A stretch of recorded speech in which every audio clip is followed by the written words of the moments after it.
Ici, au sud de Libreville, dans le quartier à Québec-Frontière, la plupart des maisons ont été construites illégalement, sans titre foncier. Une situation qui complique chaque jour un peu plus la vie des habitants et à cela s'ajoute le fait que dans cette zone, l'électricité et l'eau sont rares. Et les choses ne se sont pas améliorées depuis qu'Alain s'est installé ici il y a 40 ans.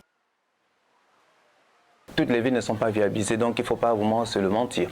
Donc il n'y a pas vraiment, c'est difficile pour les populations qui vivent, surtout dans des zones un peu éloignées, difficiles si ils sont très loin de l'endroit de l'adduction d'eau. Voilà, c'est compliqué. Pour tenter d'éviter les litiges fonciers, Andy Yovo a créé Addis, une start-up qui permet, grâce à des drones, de cartographier les terrains conflictuels. Pour Noël, obtenir des informations pour sa parcelle l'aidera à éviter d'éventuels conflits avec ses voisins. Je me suis rapproché de la société Addis parce que justement, grâce à leur imagerie, on a pu procéder à la superposition des images, c'est-à-dire mon titre foncier et le plan de morcelage. Et là, c'était bien sûr évident et ça donnait encore du grain à moudre à mon dossier.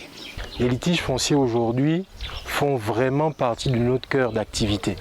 Parce que malheureusement, lors des implantations des différents terrains, nous n'avons pas encore dans notre culture d'appeler un géomètre pour venir matérialiser et se rassurer que là où on est en train de démarrer, où on est en train d'investir, on est bien sur notre terrain. Et très souvent, vous avez comme des zones, que ce soit des quartiers sous intérêt ou même des zones comme Angonje, où elles se développent assez vite et sont des problèmes qui sont très fréquents. Officiellement, d'après les autorités, la plupart de ces bidonvilles ne figurent sur aucun plan d'aménagement du territoire. Et les habitants de ces quartiers savent qu'ils pourraient être poussés à partir du jour au lendemain. Pour cet expert, la solution serait de construire d'autres quartiers plus résidentiels pour reloger ces populations. Un quartier comme à Québec peut être réorganisé, peut être modifié. Mais pour le faire, il faut absolument que les autorités, que l'État construisent d'autres cités, construisent d'autres villes.